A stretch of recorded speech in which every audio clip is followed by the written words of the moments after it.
Hey everyone, welcome to Real Estate Rundown, your go-to spot for real estate tips, insider information, and the truth about buying, selling, and investing in homes in the Houston area. So, if we haven't met, of course, I'm Dominique Gilford, your Houston Realtor, and again, your surrounding areas. And my goal is very simple, guys. It's to help you buy, sell, and invest in the market without breaking the bank. Simple enough. Okay, guys, so today we're talking about home analysis, how to evaluate your property conditions, market values, and investment potential before you make a move, okay? Whether you're gonna be a buyer, a seller, or an investor, these tips will help you make smarter real estate decisions so that when you're buying, you kind of know what you're talking about and you're getting it for the best bang. So let's jump in. First things first, location is everything in real estate. Before even stepping into a home, you need to analyze the neighborhood, the amenities in the neighborhood, the schools that come along with it, shopping locations, and your commute times throughout the city, especially in a city as large as Houston.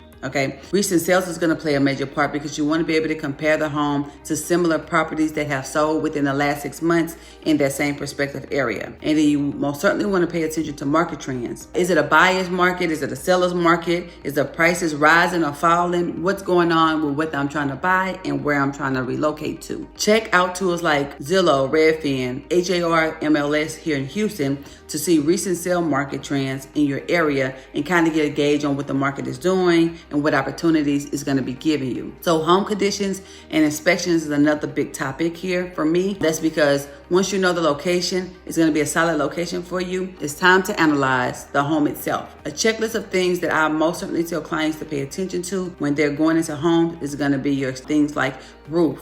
Are there any missing shingles, sagging, or leaks? What's going on with the foundation? As far as visibly what you can see, are there any cracks or uneven surfaces? Landscaping. Does the water drain downhill when we get rain, or does it sit in the grass and just sit for days, okay? Once we go on the inside, we're looking at walls and ceilings. Do we see cracks, stains, flooring, hardwood tile, carpet? What are we looking for? Is that something I can live with when I purchase the homes? Are these new windows in the house or are these old windows in the house? Are they double pane? Is my light bill gonna go up because of this? How old is an AC unit? Is it a new AC unit? When was the last time they had it serviced? Are the HVAC systems up to code? Are the door hinges swinging the proper ways? These are all things that you think about when you're making an investment into a home. Okay, because you're looking at value and investment. So let's talk numbers so you can kind of see whether you're buying your personal home or an investment property. You want to make sure that you're buying it at the price point that it's worth and that it's valued at. Okay, this is going to allow you to factor in things like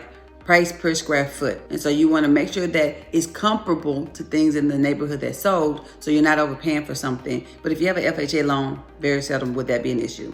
Okay, and you want to compare it to other homes in the area, whether it's rental potential. Whenever you decide to move in, can I make these numbers make sense to rent it out when I no longer desire to live in this area? How much can I expect for it to appreciate in value over time? And how long is it taking the average home to appreciate in value, so I know if I have time to get out in the event I get married and relocate or my kids go off to college? Don't just buy based on today's value. You most certainly want to think about the long-term appreciation and resale potential, because that is a big area of free money known as equity. And that's a thing, okay? Common red flags that some people usually overlook when they love a home aesthetically. And that's gonna be structure issues, foundation cracks, uneven floors, major water damage. Has it flooded in the past, okay? Old or outdated systems, HVAC systems. Is it 15 to 20 years old? How much would it cost me to replace this HVAC system? How much would it cost me to replace a roof? Zoning and restrictions. Am I built to live within an HOA? Are they developing out this area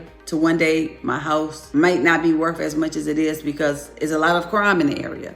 Okay, these things are things you need to take into account because they can become a problem down the road. So always do your homework. Never buy a house based on aesthetics, because believe me, people will fix them up, you will fall in love with it, and you'll be stuck with it, especially when you have people that's just trying to get the money out the market. Let's keep a clear head, guys. So how to analyze a home before buying? Great question. Whether you're purchasing for the first time or you're selling a property or you're investing, these are tips that can help you make a right choice. You do not want to get caught with something that you cannot love, and it's the biggest investment you'll probably ever make in your life. If you found this video helpful, don't forget to like, subscribe, and hit the bell notification so you'll never miss real estate tips that we are dropping, so that you can make sure that you're doing the most informed shopping in the market. Also, if you If you have any questions and you just want me to analyze your home, feel free to drop me a DM down below, or feel free to go to the website and book a consult. I'm here to make sure that you're doing what you need to do to get the most bang for your buck. And if you are looking for a home in Houston, let's connect. My info is in the description down below. And as always, thank you for watching, and I'll catch you on the next one.